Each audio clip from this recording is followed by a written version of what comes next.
אני אוהב את האוטובוסים בארץ. לאות הזדהות עם הנכים יש להם תו נכה.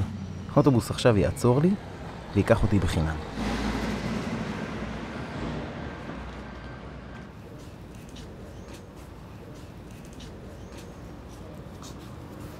מה יקרה אם אני אבקש מהם שיעלו אותי לאוטובוס? לא מבין, אני אומר לך שאני נסעתי כבר 100 פעמים נסעתי ככה.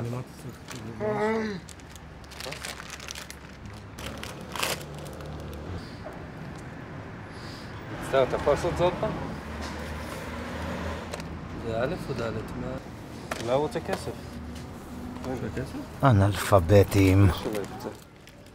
אני פשוט אגש למישהו אחר.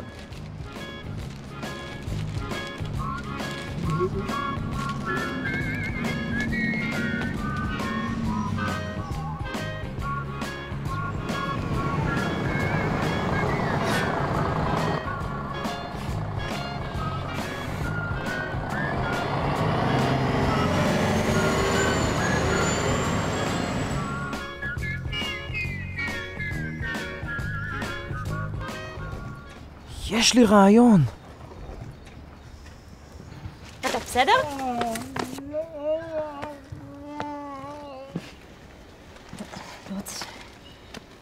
בסדר.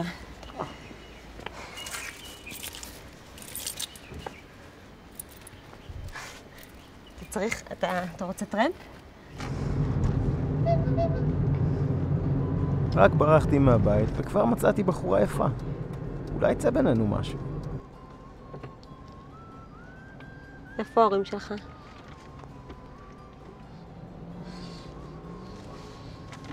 רגע, שנייה, ברמזור הבא. היי. הם, אוקיי. הם. טוב, יאללה, נו, בוא נדבר בכן ולא. מה זה היה כן או לא? טוב, בן כמה אתה? תראה לי. 22, 22, 3, 5, 6, 7, 8. היא מקבלת אותי כמו שאני.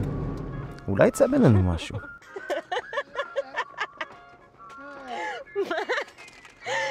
ליאון, מה אתה עושה?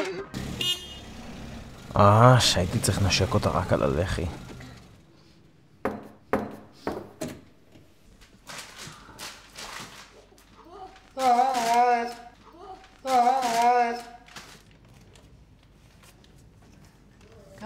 מה אני אעשה עם 20 שקל? מילא היית מביאה 100.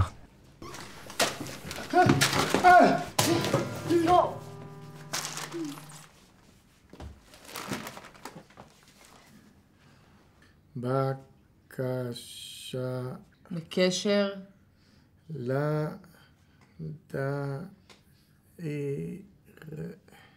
לדירה. אז אתה שלחת את המייל. אבל כתבת שהיית בגולני.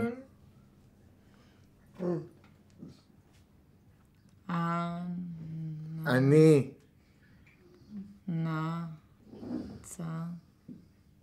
אני נכה צה"ל. תשמע, אנחנו פשוט... הזכרנו למישהו אחר.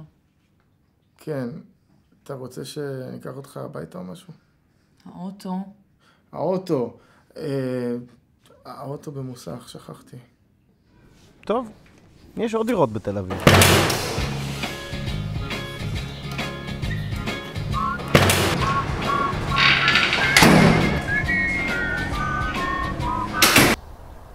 טוב, לא נשארה לי ברירה. אני אכתוב מכתב.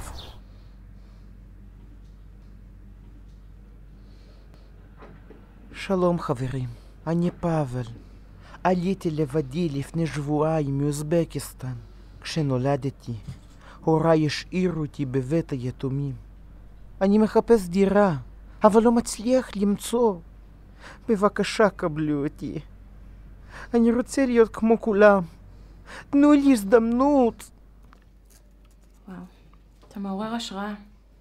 אנחנו חושבים ממש מדהים. תשמע, פאבל, בינינו, אחרי מה שקראנו פה, בכיף היינו מקבלים אותך. אבל האמת היא שבאת קצת באיחור, כי אנחנו כבר הזכרנו את זה למישהו אחר. פשוט שכחנו להוריד את המודעה. סורי. סמק העולם הזה. אנשים כאלה צבועים. מצד אחד אומרים שאני גיבור והשראה, מצד שני לא רוצים לעזור. אני זקוק להם כדי שהם יגידו לעצמם שגורלם שפר עליהם, ויש יותר מסכנים מהם. איכס. איכס. אפילו לבחורה הזאת לא אכפת ממני. אנחנו מחפשים שותף, בא לך להצטרף?